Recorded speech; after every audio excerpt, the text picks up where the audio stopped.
Shalom, selamat petang sahabat Scripture Union Indonesia dimanapun berada di petang hari ini. Senang sekali bisa berjumpa kembali dengan kita semuanya, tentunya dengan menghadirkan tema yang menarik untuk kita bahas bersama dan kita dengarkan, yang pasti berhubungan dengan pertumbuhan iman kita sebagai orang-orang yang percaya kepada Kristus. Dan di sore hari ini, kami akan membawakan satu tema, yaitu mengenal Allah di dalam penderitaan. Tentu penderitaan adalah sebuah keniscayaan bagi kehidupan semua manusia. Dan apalagi bahwa itu sudah menemani perjalanan kehidupan kita. Tapi bagaimana ketika Allah ingin juga dikenal atau hadir dalam kehidupan kita melalui penderitaan yang diizinkannya terjadi atas hidup kita. Nah, di sore hari ini bersama dengan Bapak Pendeta Yunus Bangun, kita akan bersama-sama mendengarkan penyampaian materi dari beliau, dan berharap bahwa kita semua bisa mendengarkannya dengan baik, supaya ada input dan menolong kita dalam pertumbuhan iman kita kepada Tuhan. Ya, selamat sore, selamat petang Pak Pendeta Yunus Bangun. Ya, selamat sore bagi kita semua. Salam damai sejahtera. Ya, terima kasih Pak untuk kehadirannya, dan juga selamat sore untuk kita semuanya, sahabat SU dimanapun berada. Ya, mungkin sedikit perkenalan, Bapak Pendeta Yunus Bangun ini adalah Seko Moderamen dari GBKP. Betul Pak ya? Betul Pak. Ya Pak. Ya, dalam melaksanakan tugasnya tentu memberikan waktu khusus buat kita di petang hari ini. Dan langsung saja saya serahkan kepada Pak Pendeta Yunus Bangun sebelum menyampaikan materinya, bisa membuka kita di dalam doa.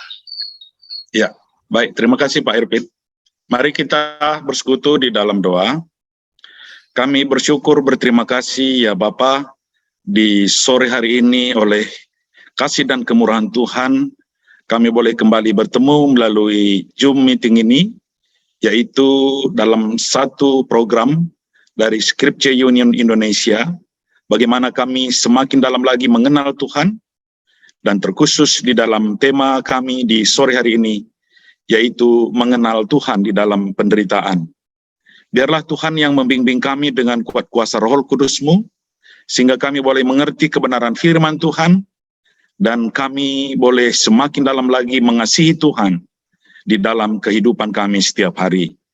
Biarlah seluruhnya kami diberkati dengan kuat kuasa Roh Kudus-Mu di dalam mendengar firman dan di dalam berbuat sesuatu seturut dengan kehendak Tuhan. Terima kasih, kami serahkan pertemuan ini di dalam nama Kristus Yesus Tuhan kami yang hidup. Amin. Baik, Bapak, Ibu, saudara-saudara yang dikasihi Kristus Tuhan, izinkan saya share screen untuk sebuah tema kita di sore hari ini, yaitu mengenal Allah di dalam penderitaan. Dan mungkin nanti kita juga ada waktu untuk berdiskusi. Dan berapa lama kiranya, berapa lama Pak Irvin? Ya, 30 menit Pak untuk 30, materinya, dan setelah itu kita akan tanya jawab dengan peserta. Oke, terima kasih. Ya, jadi Bapak Ibu saudara-saudara dikasihi Kristus Tuhan, mengenal Allah dalam penderitaan. Kata penderitaan dulu itu berasal dari bahasa Sanskerta, dra, itu artinya menahan atau menanggung atau merasakan sesuatu yang tidak menyenangkan. Dan ketika kita lebih dalam lagi melihatnya, bahwa penderitaan itu bisa terdiri dari lahir atau batin, ya. Dan bisa kedua-duanya, lahir batin. Artinya bisa secara fisik dan bisa juga secara psikis. Itu yang bisa dialami oleh setiap orang. Ada banyak pertanyaan yang muncul seputar penderitaan. Itu adalah bagian juga dalam pengalaman saya sebagai pendeta di jemaat, bahwa ketika saya berada di jemaat, banyak sekali pertanyaan-pertanyaan seputar penderitaan ini. Misalnya yang pertama kita lihat, mengapa ada penderitaan? Atau di manakah Allah dalam penderitaan? Atau juga mengapa orang percaya itu menderita? Dan yang berikutnya juga, mengapa Allah mengizinkan penderitaan itu ada, ya, terjadi di tengah-tengah kehidupan manusia? Itu ada beberapa pertanyaan yang sering muncul di tengah-tengah jemaat kita atau di tengah-tengah kehidupan kita. Kalau kita berbicara dari Alkitab, jelas sekali bahwa Alkitab berbicara penderitaan itu berawal ketika manusia itu jatuh ke dalam dosa. Dan ketika kita daftarkan atau kita list itu beberapa bentuk penderitaan ketika manusia jatuh ke dalam dosa, itu bisa kita kategorikan ada penderitaan tubuh atau jasmani, ada juga penderitaan jiwa dan juga rohani, ya. Itu misalnya kita lihat di Kejadian pasal yang ketiga, ya. Manusia itu ketika dia melanggar perintah daripada Tuhan, maka manusia itu di dalam hidupnya merasa malu, takut, dan di dalam relasinya juga mereka saling menyalahkan satu dengan yang lain. Dan di dalam hidupnya manusia itu bagi yang perempuan kesakitan melahirkan, dan tanah juga terkutuk sehingga bersusah payah bagi manusia itu mencari rezeki di dalam hidupnya. Dan secara spiritual mereka juga digambarkan akan menderita karena salah satu bentuk daripada pemeliharaan Tuhan di Taman Eden, mereka diusir dari sana. Dan diceritakan lebih lanjut lagi di dalam kitab Kejadian, dan kita tahu semuanya adalah bahwa anak dari manusia itu juga saling membunuh satu dengan yang lain. Itu yang terjadi di dalam kesaksian Alkitab tentang bagaimana penderitaan itu masuk ke dalam manusia setelah manusia itu jatuh ke dalam dosa. Tetapi lebih dalam lagi kita bisa belajar bahwa perkembangan pemahaman daripada teologi yang ada di dalam Alkitab itu kita lihat dari 3 kitab hikmat Israel, terkhusus 2 diantaranya yaitu Amsal dan kitab Ayub. Ketika kita membaca kitab Amsal, di sana kita melihat bahwa pengajaran yang sangat kental sekali diajarkan yaitu tentang keadilan Allah. Dan bagaimana di dalam kitab Amsal itu kita temukan bahwa ada optimis yang begitu kental sekali. Ketika manusia itu melakukan kebaikan, maka dia akan menerima upah atau ganjaran daripada apa yang dia lakukan. Dan sebaliknya juga bahwa ketika manusia itu melakukan kejahatan, dia akan menuai dari apa yang dia lakukan. Dan kita lihat optimisme yang dibangun di dalam kitab Amsal itu, salah satu ayat yang saya kutip di sini yaitu Amsal 12 ayat yang ke-21. Orang benar tidak akan ditimpa oleh bencana apapun, tetapi orang fasik akan senantiasa celaka. Begitu optimis pengajaran yang ditekankan di dalam kitab Amsal, ya. Orang benar tidak akan ditimpa oleh bencana apapun. Dan yang berikut kita lihat bahwa di Amsal 15 ayat yang ke-6, di rumah orang benar ada banyak harta benda, tetapi penghasilan orang fasik membawa kerusakan. Jadi kita lihat bahwa orang fasik ini akan celaka, dan orang fasik ini segala sesuatu yang dia lakukan akan membawa kerusakan. Dan orang benar tidak akan ditimpa oleh bencana, dan di rumah orang benar itu banyak harta benda. Itu yang misalnya ayat-ayat optimis yang dibangun di dalam pengajaran tentang keadilan Allah di dalam kitab Amsal. Tetapi ketika kita membaca kitab Ayub, bahwa kita menemukan orang benar itu bisa menderita seperti Ayub. Dan teman-teman, Ayub itu mewakili pemahaman teodisi atau keadilan Allah tadi, seperti apa yang diungkapkan di dalam Ulangan pasal yang ke-28. Kita ingat itu Ulangan pasal yang ke-28 antara berkat dan kutuk. Bahwa ketika umat Israel itu taat kepada Allah, maka dia akan diberkati, tetapi ketika mereka tidak taat, mereka akan dihukum. Itu sangat jelas sekali yang dituliskan di dalam kitab Ulangan pasal yang ke-28. Dan Elifas itu menegur Ayub, dan mungkin Elifas juga adalah mewakili tentang pengajaran yang selama ini berlaku dipahami di tengah-tengah umat Israel. Kita mengutip misalnya perkataan daripada Elifas ketika dia menegur Ayub, camkanlah ini, siapa binasa dengan tidak bersalah? Dan di manakah orang yang jujur dipunahkan? Yang telah kulihat ialah bahwa orang yang membaca kejahatan dan menabur kesusahan, ia akan menuainya juga. Jadi kita lihat bahwa orang yang melakukan kejahatan itu akan menuainya. Ya, orang yang binasa itu selalu karena dosanya, karena kesalahannya. Sementara di dalam kitab Ayub, di bagian awal, bahwa Ayub itu diperkenalkan dengan sosok seorang ayah, seorang bapak yang ideal, gitu ya. Misalnya kita baca Ayub 1 ayat yang pertama itu, bahwa Ayub itu adalah saleh, jujur, takut akan Allah, dan menjauhi kejahatan. Itu yang diperkenalkan tentang Ayub. Setiap kali, itu ya salah satu ayat yang diterangkan di dalam Ayub 1 ayat ke-5, setiap kali apabila hari-hari pesta telah berlalu, Ayub memanggil mereka dan menguduskan mereka. Keesokan harinya, pagi-pagi bangunlah Ayub, lalu mempersembahkan korban bakaran sebanyak jumlah mereka sekalian. Sebab pikirnya, mungkin anak-anakku sudah berbuat dosa dan telah menguntuki Allah di dalam hati.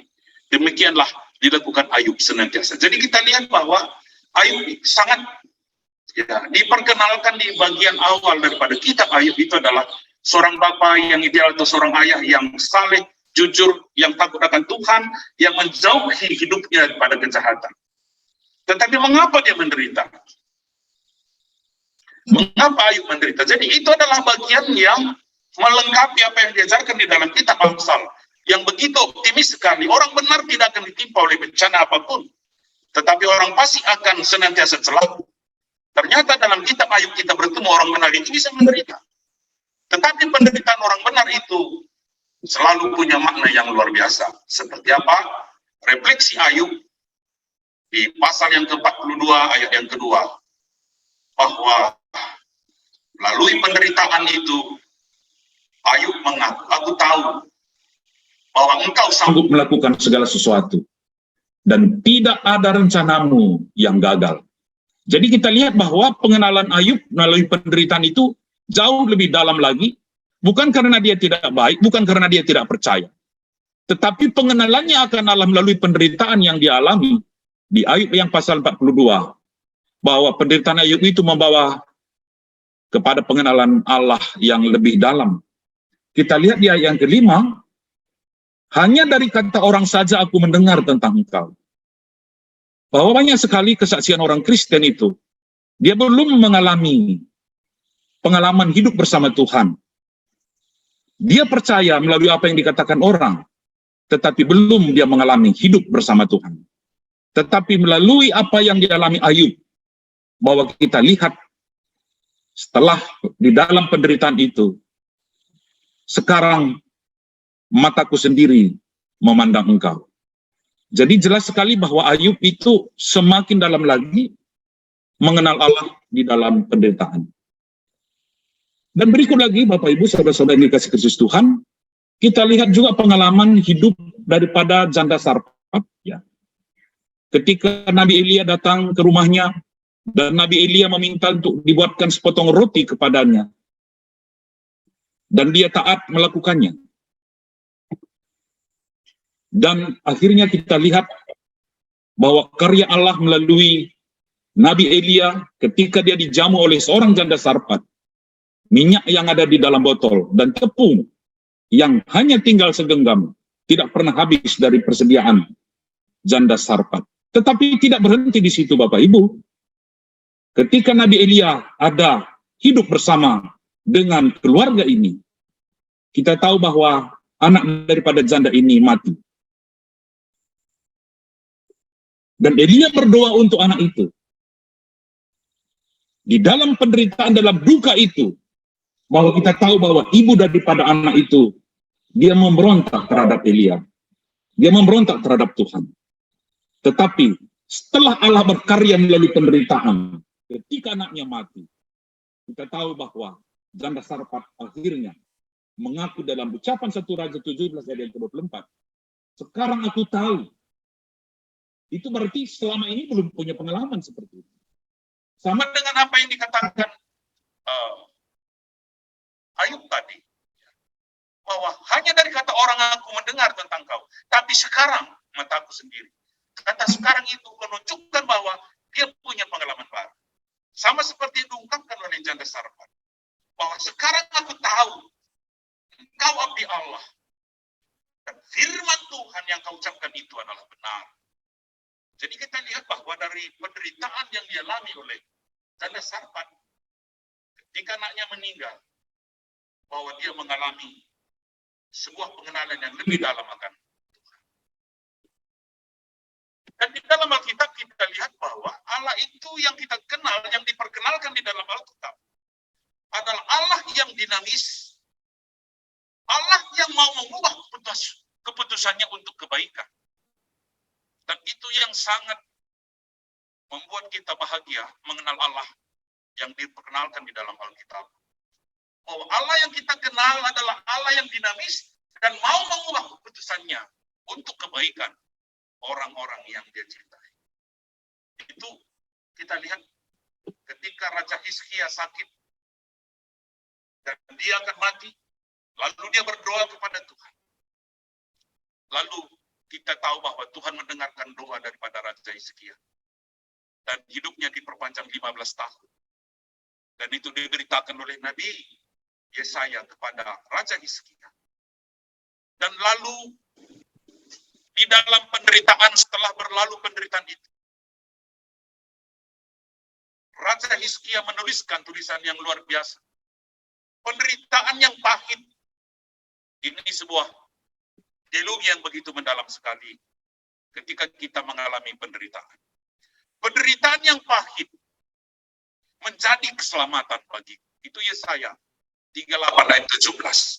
Itu adalah pengalaman daripada Raja Hizkia. Penderitaan yang pahit menjadi keselamatan bagi.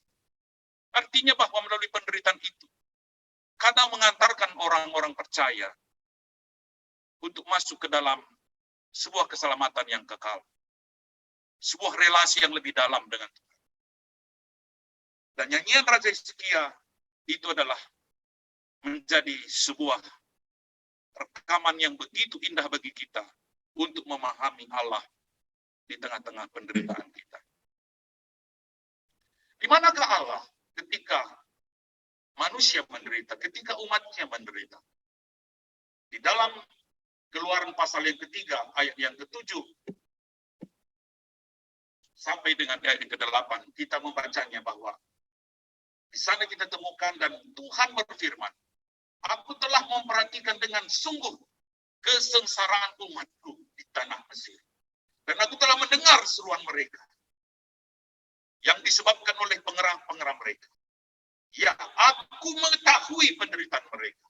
Sebab itu, aku telah turun untuk melepaskan mereka. Jadi kita lihat bahwa ada beberapa kata kunci di sana. Bagaimana Allah yang kita kenal itu adalah Allah yang mendengar, Allah yang memperhatikan, Allah yang turun melepaskan bagi umatnya yang berada di tengah-tengah.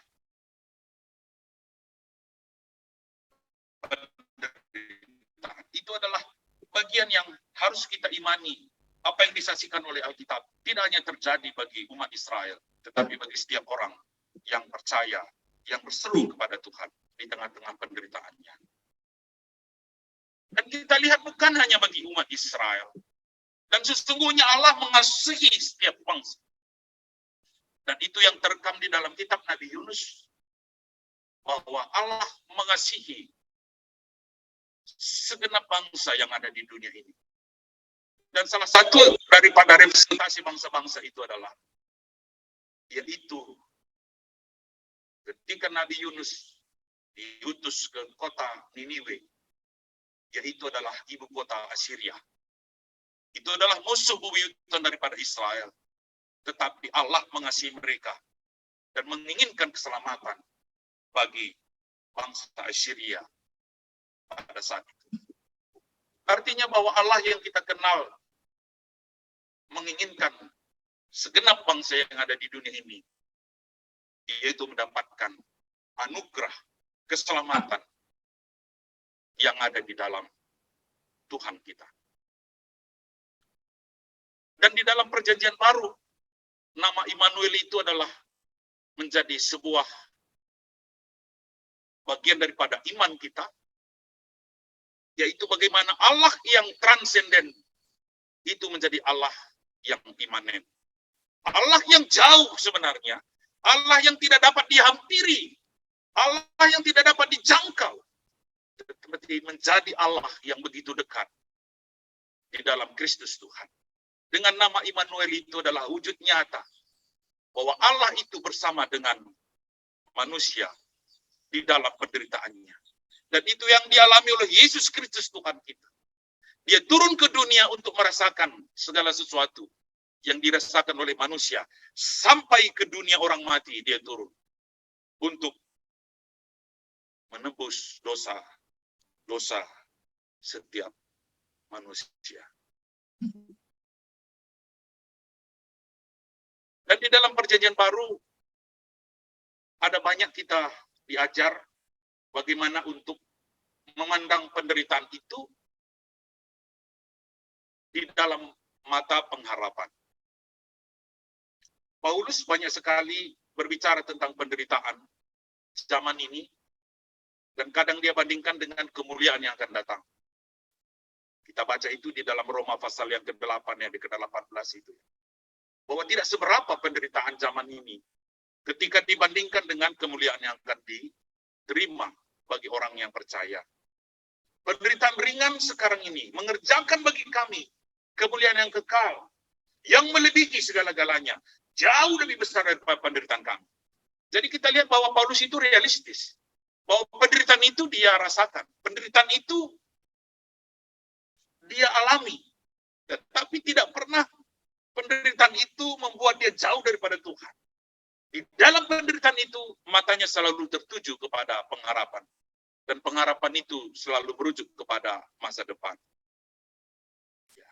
Sebab aku yakin bahwa penderitaan zaman sekarang tidak dapat dibandingkan dengan kemuliaan yang akan dinyatakan kepada orang percaya. Dan berikutnya, ketika Rasul Petrus itu memberi makna penderitaan di dalam 1 Petrus 4, 12 ayat 13, dan menarik saya baca dalam terjemahan bahasa Indonesia sehari-hari. Dalam bahasa Indonesia sehari-hari, saudara-saudara yang tercinta, kalian sekarang sangat menderita karena sedang diuji, tetapi janganlah merasa heran, seolah-olah ada sesuatu yang luar biasa terjadi kepadamu. Malah hendaklah kalian merasa senang, karena turut menderita bersama-sama dengan Kristus. Maka nanti kalau keagungan Kristus diperlihatkan, kalian akan bersuka cita. Jadi kita lihat bahwa apa yang diajarkan Petrus dalam suratnya ini, sama dengan apa yang dipahami oleh Paulus di dalam mengalami penderitaan. Dan penderitaan itu bukan karena kesalahan kita, tetapi karena kita hidup bersama-sama dengan Kristus. Karena kita melakukan kehendak Kristus. Kadang kita mengalami penderitaan. Dan jangan heran, dan jangan takut, dan jangan mundur. Apa yang dialami ketika kita percaya dalam Kristus, kalaupun kita mengalami penderitaan, kita harus melihatnya di dalam mata iman dan pengharapan. Oleh sebab itu, dalam kesempatan yang sangat terbatas ini, kita lihat dua hal yang diperhatikan di sini.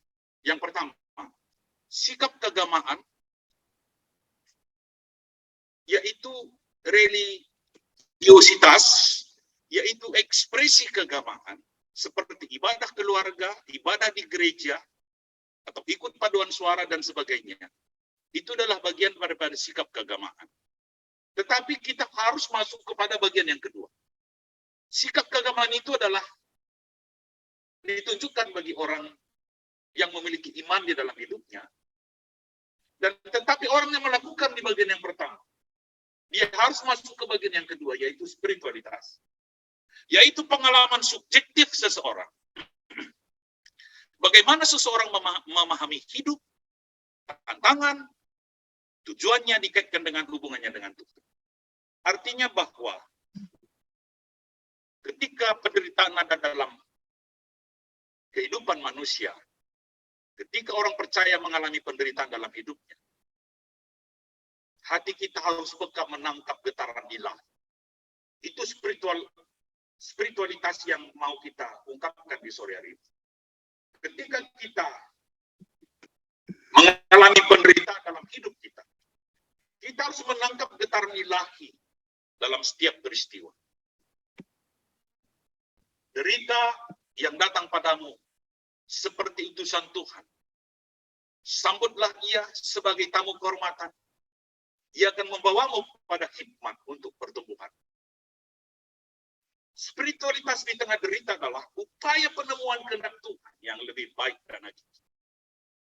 Ketika kita mengalami penderitaan, dan ketika Tuhan mengizinkan penderitaan, Tuhan sedang mengajar kita untuk sesuatu yang lebih penting dalam hidup ini. Dan idealnya, setiap orang yang percaya akan naik kelas dalam setiap penderitaan yang dialami. Kadang digambarkan bahwa orang percaya itu seperti teh celup yang akan keluar aromanya ketika dia dimasukkan ke air panas. Dan sesungguhnya orang yang percaya itu akan memperlihatkan iman dan pengharapannya ketika ada penderitaan yang dia alami di dalam hidupnya. Beberapa kesimpulan yang dapat kita tangkap yaitu yang pertama, jika kita diizinkan menderita, itu berarti supaya kita mengenal Dia lebih dalam, Allah lebih dalam. Jika kita berduka, berarti itu kesempatan mengenal Dia bahwa Allah itu sebagai penghibur. Jika kita merasa takut, itu mengajar kita supaya kita mengenal Dia adalah sebagai sahabat. Jika kita kekurangan materi, maka kita diajar melalui peristiwa itu mengenal Dia sebagai Allah Sang Pemelihara. Jika kita sakit, melalui kesempatan sakit itu kita mengenal Dia, Allah Sang Penyembuh, sahabat yang sejati. Oleh sebab itu, dalam penderitaan akan membawa setiap orang percaya semakin dekat dengan Tuhan, bukan semakin jauh meninggalkan Tuhan. Dan bagian yang terakhir adalah kesimpulan yang kita dapatkan dari uraian yang singkat ini, yaitu sumber penderitaan adalah kejatuhan manusia ke dalam dosa. Tetapi bukan setiap penderitaan karena dosa. Itu harus menjadi catatan bagi kita. Dan kita lihat tadi bagaimana sumber penderitaan itu ketika manusia jatuh ke dalam dosa dalam kitab Kejadian. Tetapi kitab Ayub menerangkan bahwa orang benar juga bisa menderita. Jadi kita tidak dapat menjudge seseorang ketika dia menderita itu karena dosanya. Bila Tuhan mengizinkan penderitaan, itu berarti supaya kita mengenal Dia lebih dalam. Dan kita tahu dari kesaksian Alkitab, Tuhan itu bersama-sama dengan orang yang menderita. Itu dari nama Immanuel itu sendiri. Dan karya Kristus di tengah-tengah dunia menjadi nyata. Tuhan itu bersama-sama dengan orang di dalam segala penderitaannya. Dan hati yang peka terhadap Tuhan akan menjadikan penderitaan yang kita alami semakin dekat dengan Tuhan. Terima kasih Pak Irvin, itu bagian yang dapat saya sharingkan di sore hari ini. Dan mungkin kita punya waktu sekitar 25 menit untuk dapat berdiskusi bersama. Terima kasih, kami serahkan kepada Pak Irvin. Ya, baik, terima kasih banyak Bapak Pendeta Yunus Bangun untuk materi yang sudah disampaikan. Tentu sangat menarik ya untuk kita simak dan ada pemahaman yang baru tentang penderitaan, bagaimana itu terjadi dalam kehidupan manusia dan juga secara lebih khusus lagi dalam kehidupan orang percaya.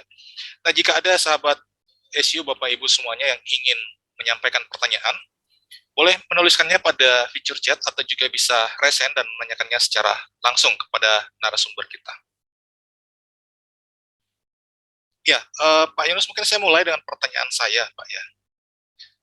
Tema tentang penderitaan ini kan bukan tema yang baru ya, diangkat oleh gereja, bahkan sejak gereja mula-mula. Ya. Bahkan ada cara hidup asketis yang memang dihidupi oleh tokoh-tokoh gereja atau orang-orang Kristen sampai hari ini. Nah, yang menjadi persoalan adalah ketika asketis yang begitu sangat sangat radikal dilakukan dengan melukai diri dan segala macam supaya menderita seperti Kristus dan bisa semakin mengenal Tuhan katanya. Ya kalau kita mau melihat yang paling rutin itu saudara-saudara kita di Filipina ya, setiap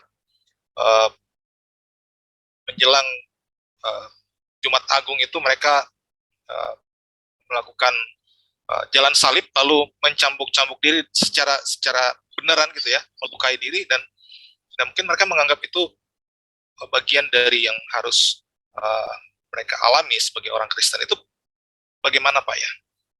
Apakah kita memang harus menderita atau ya tidak harus gitu ya? Iya. Jadi kita lihat bahwa, terima kasih Pak Irvin, bahwa nanti teman-teman juga bisa lebih dalam lagi kita berdiskusi tentang tema kita di sore hari ini.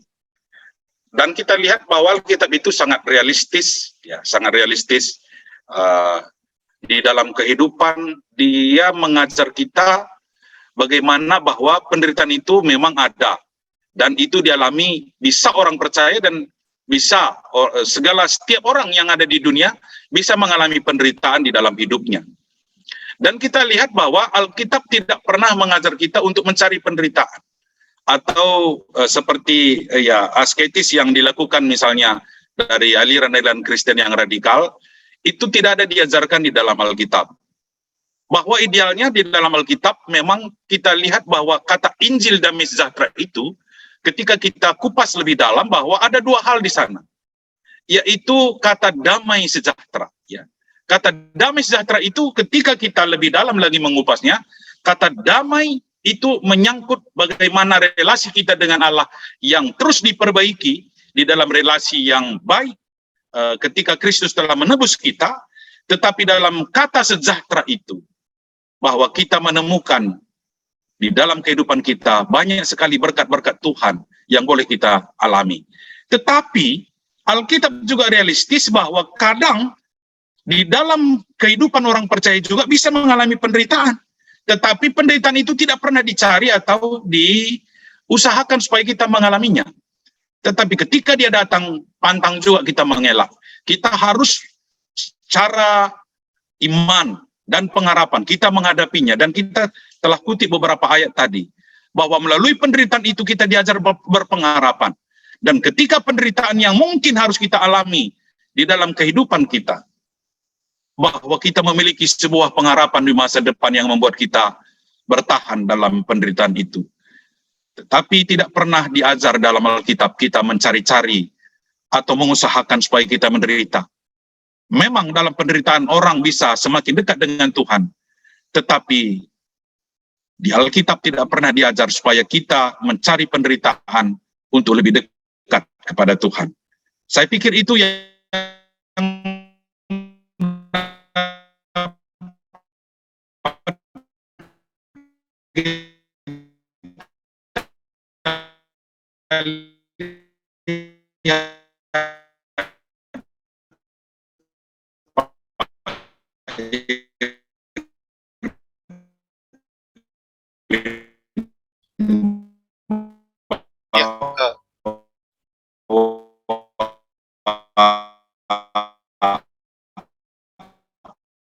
Ya, baik.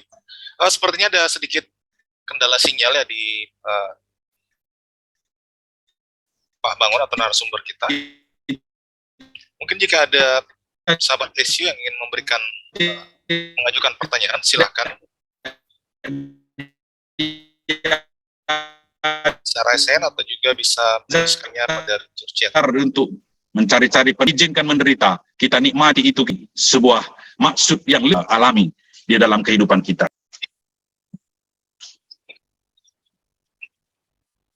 Apakah suara saya jelas? Tadi sempat terputus.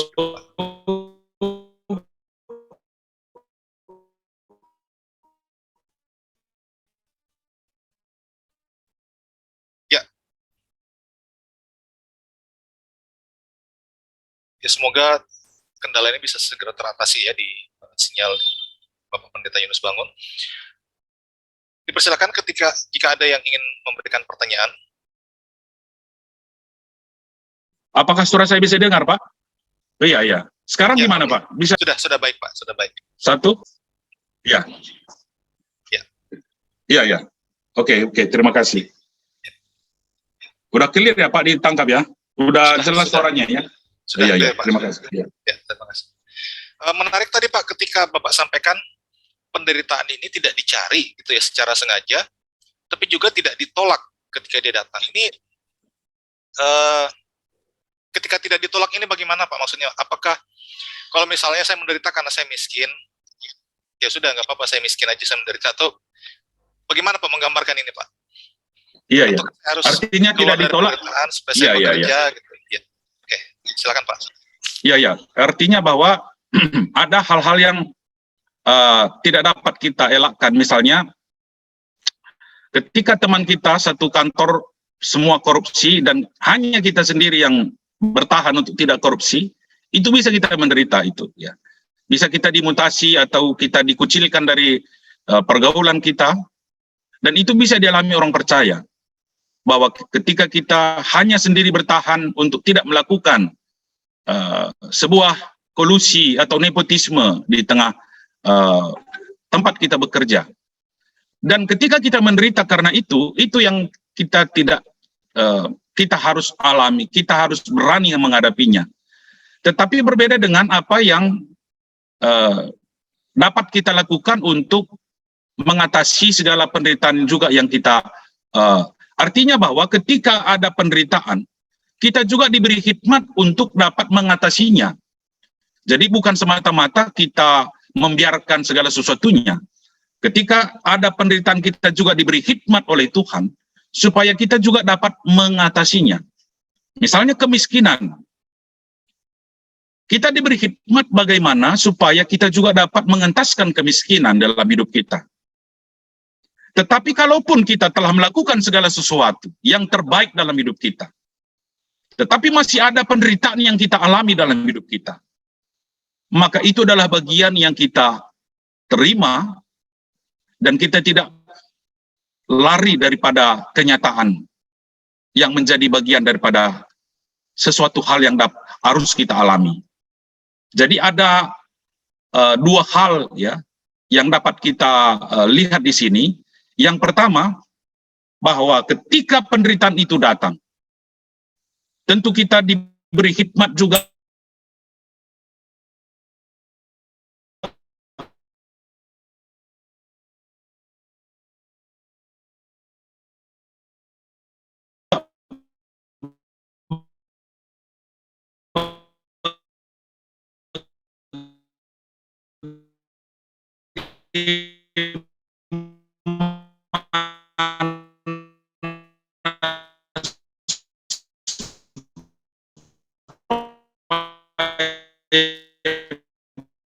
penderitaan itu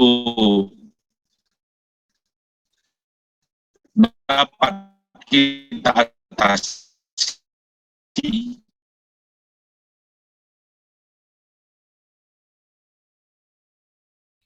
Ya, Bapak Ibu sahabat ESU, sepertinya ada kendala jaringan dengan narasumber kita.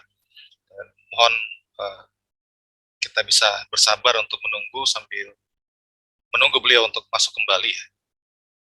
Semoga tidak terlalu lama. Jika ada pertanyaan boleh dituliskan dalam kolom chat. Kita diskusikan bersama di petang hari ini. Ya, maaf tadi mungkin ya sinyal juga ini terlalu sering bermasalah ini ya. Ya, baik Pak, terima kasih. Ini sudah baik kembali. Iya, ya. Oke, terima kasih Pak. Jadi itu tadi ya, jadi orang yang percaya itu tidak akan pasif, dia akan selalu juga aktif untuk berbuat sesuatu untuk mengatasi penderitaan. tetapi ada penderitaan yang memang harus kita hadapi. Kita juga tidak lari daripada kenyataan itu.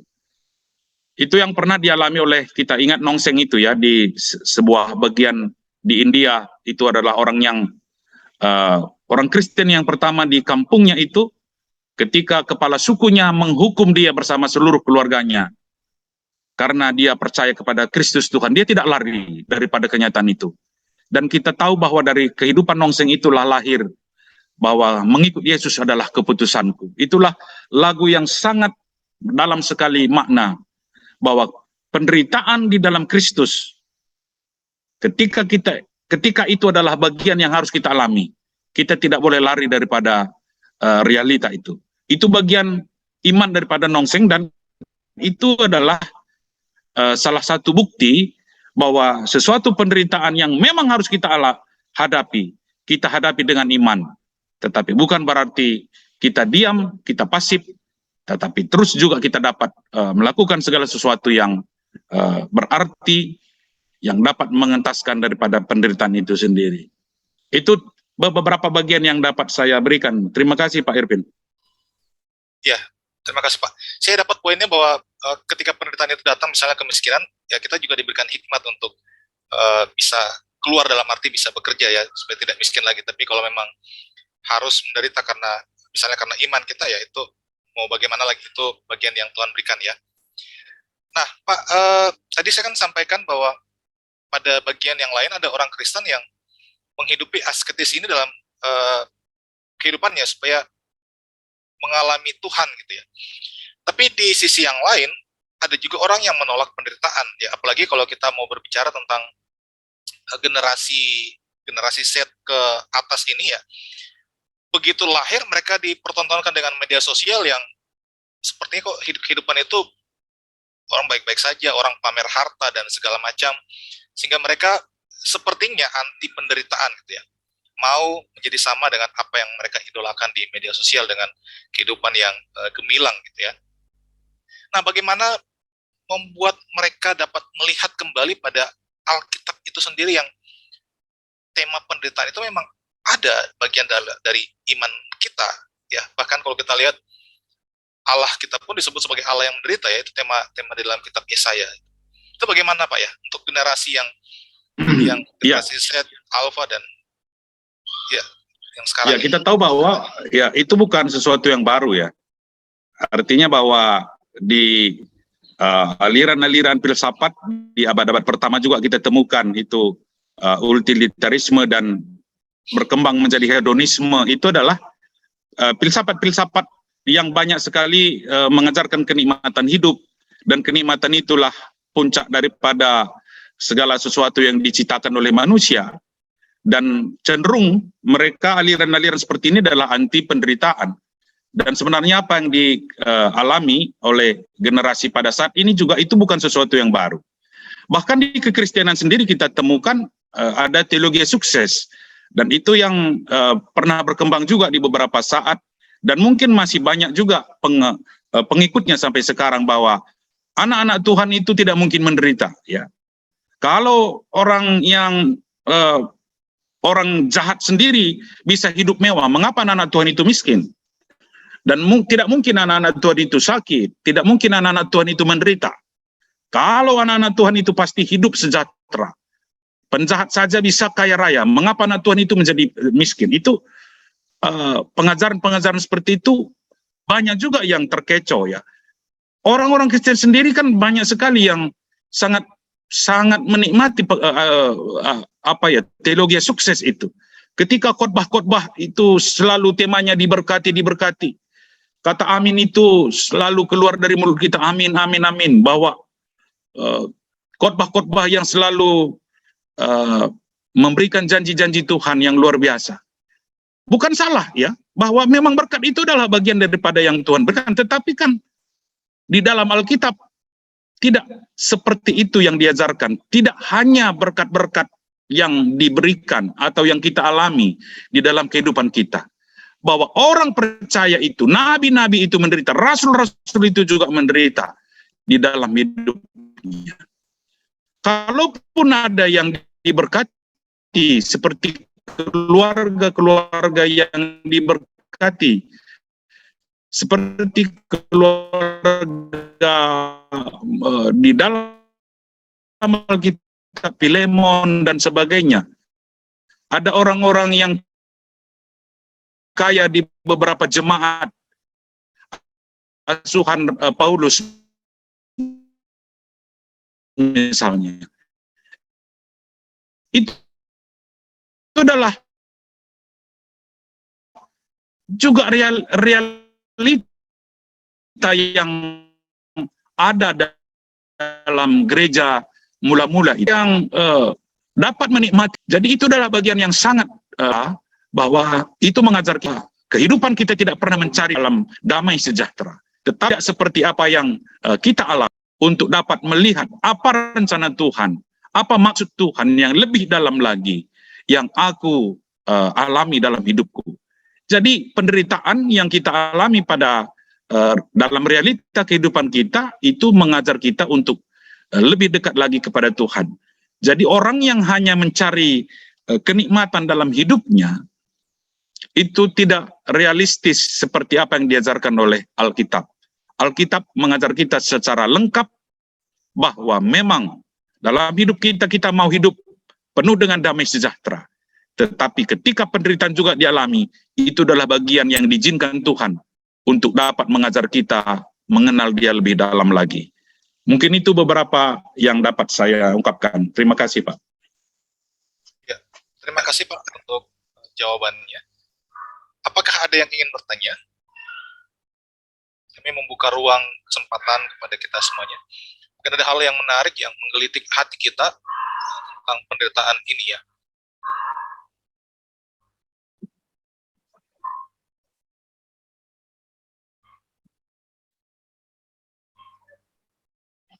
Ya, Pak Pendeta, kalau misalnya kita mau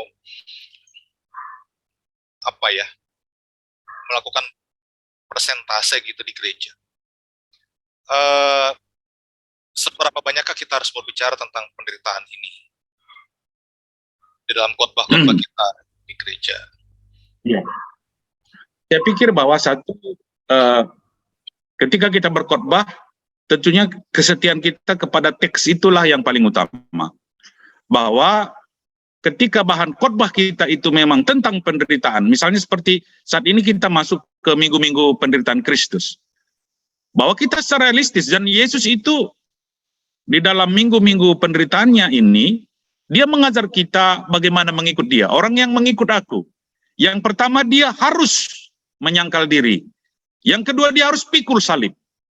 Dan yang ketiga dia mengikut aku. Jadi ada 3 yang harus dilakukan orang yang mengikut Yesus dalam hidupnya.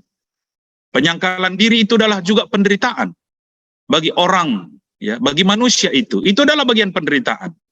Yang kedua juga memikul salib. Salib itu adalah sesuatu yang harus kita pikul untuk kebaikan orang. Itu adalah salib.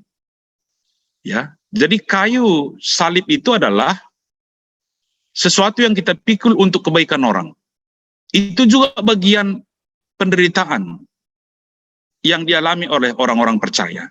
Dan mengikut Yesus. Artinya bahwa mengikut Yesus itu berjalan di belakang Yesus. Itu artinya bahwa kita meninggalkan jalan kita yang lama. Dan itu tidak mudah. Meninggalkan arah hidup kita yang lama. Ya. Memutar haluan untuk mengikut Yesus itu adalah butuh perjuangan. Butuh kerja keras, butuh disiplin. Dan itu juga adalah bagian penderitaan.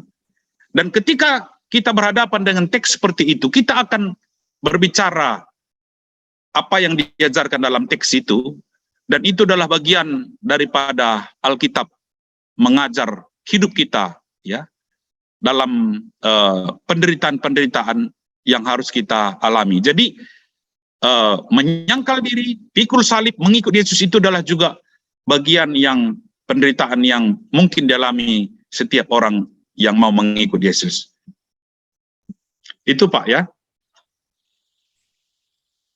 Ya, baik Pak. Di kolom chat ada pertanyaan Pak dari Pak Esar ya. Batasan penderitaan yang wajar dialami umat Kristen. Adakah batasan atau prinsip penderitaan yang wajar secara Kristen gitu Pak? Agar tidak salah persepsi ketika mengalami penderitaan baik fisik ataupun non fisik. Nah, saya coba mungkin mau tambahkan ini Pak dengan dari pertanyaan ini. Di dalam kitab Injil kita tahu bahwa Tuhan Yesus mengatakan kalau tampar pipi kiri berikan pipi kanan. Ya, ada juga yang mengatakan di Injil yang lain kalau tampar pipi kanan berikan pipi kiri. Nah, ada orang yang mengaplikasikannya seperti ini Pak. Berarti kalau sudah tampar satu kali, kasih satu kali lagi. Sudah dua nih Pak. Tapi jangan sampai yang ketiga kali nih ditampar. Berarti dia, kalau yang ketiga kali saya ditampar, saya melawan. Ini batasannya penderitaan itu seperti apa Pak? Apalagi kalau ini berhubungan dengan penderitaan yang terjadi karena ulah manusia atau orang lain. Gitu. Ya, kita ingat itu surat Paulus kepada jemaat Korinti bahwa kamu tidak akan dicobai lebih daripada kemampuannya. Jadi artinya bahwa ketika kita diberi izin oleh Tuhan mengalami sebuah penderitaan itu tidak akan mungkin lebih daripada kemampuan kita. Itu harus kita imani. Itu berarti bahwa sebenarnya Allah itu senantiasa turut beserta dengan kita. Dia selalu mengamati kita. Dia tidak pernah meninggalkan orang yang menderita itu, ya. Jadi itu bagian yang harus kita imani dalam hidup kita. Jadi penderitaan-penderitaan yang kita alami tidak akan mungkin lebih daripada kita menghadapinya. Itu bagian yang pertama. Bagian yang kedua adalah tentang Pak Irvin yang mengatakan tampar pipi kiri, dikasih pipi kanan. Itu kan sebenarnya apa ya, sebuah ungkapan di dalam orang Israel. Itu kan pipi, sebenarnya kan pipi kanan itu ya, menampar pipi kanan. Menampar pipi kanan itu kan pada umumnya orang sebenarnya tidak kidal ya. Kalau pipi kanannya yang kena itu, kalau saya kidal sebenarnya. Nah, kalau saya kidal, pipi kanannya yang kena. Tapi pada umumnya orang tidak kidal. Berarti menampar pipi kanan itu artinya adalah menampar dengan punggung tangan, itu ya, menampar dengan punggung tangan itu, menampar dengan punggung tangan itu penghinaan bagi ungkapan di tengah-tengah umat Israel. Itu mereka pahami itu, bahwa sama dengan menguburkan, ya, ikutlah aku, biarlah orang mati menguburkan orang mati. Itu kan bagaimana penguburan di umat Israel itu ada 2 kali penguburan. Ya, ada 2 kali penguburan. Sama ketika kita memahami tampar pipi kanan itu adalah maknanya penghinaan. Ya, dan kita selalu memiliki pipi yang kedua. Ketika orang mengambil jubah, kita memiliki baju yang kedua. Ketika kita disuruh berjalan 1 mil, kita punya mil yang kedua. Artinya bahwa orang yang percaya kepada Yesus itu lebih daripada apa yang dipikirkan orang. Kita selalu memiliki lebih daripada yang dipikirkan dunia ini. Ketika dunia ini menghina kita, dia anggap kita marah. Kita tidak marah. Malah kita mengasihi dia. Lebih daripada apa yang dia pikirkan. Kita selalu punya stok yang lain. Lebih daripada apa yang dia minta, apa yang dia tuntut. Ketika dia menyuruh berjalan 1 mil, kita punya mil yang kedua. Ketika dia mengambil jubah, kita punya baju yang kedua. Ketika dia menampar pipi, menghina kita, kita justru mengasihi dia, mendoakan dia. Itu lebih daripada apa yang mereka pikirkan. Jadi, oleh sebab itu kekristenan itu melampaui segala pemikiran dan pengajaran di dunia ini. Tidak ada pengajaran seperti yang Yesus ajarkan. Itu melampaui segala pengajaran yang ada di tengah-tengah hikmat dunia ini. Karena pengajaran Yesus itu adalah pengajaran Allah yang sejati. Itu yang dapat kita pahami. Terima kasih. Ya, baik Pak Pendeta. Apakah Pak Esar sudah cukup dengan pertanyaannya ataukah mau menambahkan?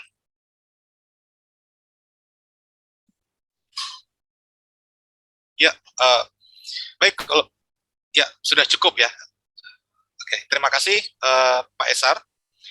Sahabat Yesus, saat ini kita sudah sampai pada penghujung acara, dan sebelum kita mengakhirinya, saya nanti mau menyampaikan beberapa informasi dari Scripture Indonesia, dan setelah itu nanti kami minta Pak Pendeta Yunus memberikan konklusi Pak ya, dan juga sekaligus menutup di dalam doa. Nah, informasi pertama yang saya mau hadirkan untuk kita semuanya, ya pertama, banyak terima kasih kepada Bapak Pendeta Yunus Bangun selaku narasumber kita di malam hari ini.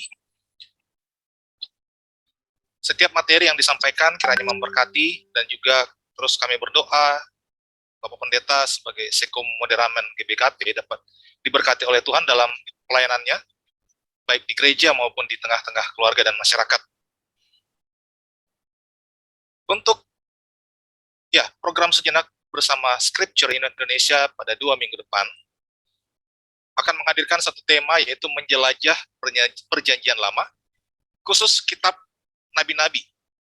Nah, perjalanan sejarah umat Israel ini memang tidak pernah lepas dari peran para nabi, yaitu orang-orang yang dipilih Tuhan untuk menyampaikan pesan kepada umatnya.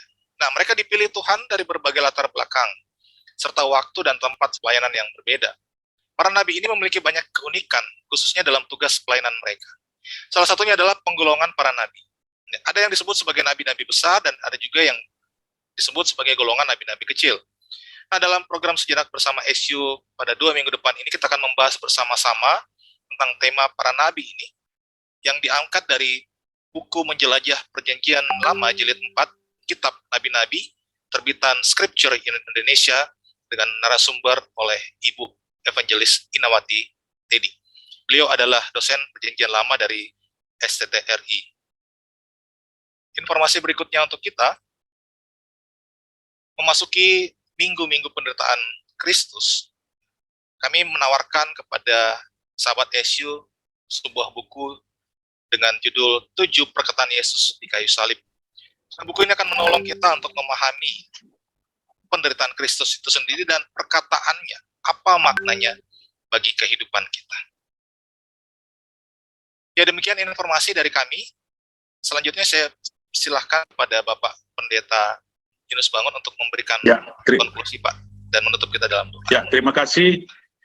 Bahwa tema kita di sore menjelang malam hari ini adalah sebuah tema yang sangat relevan dan terus relevan sepanjang kehidupan kita, karena penderitaan itu tidak pernah dapat dipisahkan daripada kehidupan manusia. Tetapi bagi orang yang percaya, penderitaan itu selalu mengantarkan dia kepada kehidupan yang lebih baik, karena dia di dalam perjalanan kehidupannya, melalui penderitaan itu dia mengenal Allah lebih dalam lagi, dan melalui segala sesuatu yang dialami, membawa dia semakin dekat dengan Tuhan. Terima kasih, mari kita tutup di dalam doa, kita berdoa bersama. Bapa di surga, kami mengucap syukur di dalam segala penyertaan Tuhan di sesi kami di hari ini, mengenal Engkau lebih dalam lagi melalui penderitaan-penderitaan yang dapat kami alami dalam hidup kami.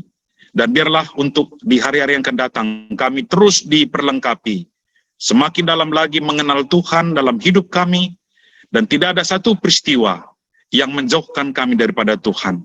Di dalam setiap peristiwa mengantarkan kami lebih dekat lagi dengan Tuhan. Bapak berkati seluruh saudara-saudara kami yang melayani di Scripture Indonesia. Biarlah mereka dapat menikmati pelayanan yang mereka lakukan, dan pelayanan dalam SU Indonesia ini dapat menjadi berkat bagi dunia ini, dan terkhusus bagi bangsa dan negara kami. Sebentar kami berpisah satu dengan yang lain, biarlah Tuhan yang senantiasa menyertai kami di dalam segala kehidupan dan aktivitas kami sepanjang malam ini. Terima kasih Bapa, kami datang ucap syukur di dalam satu nama Kristus Yesus Tuhan kami yang hidup. Amin.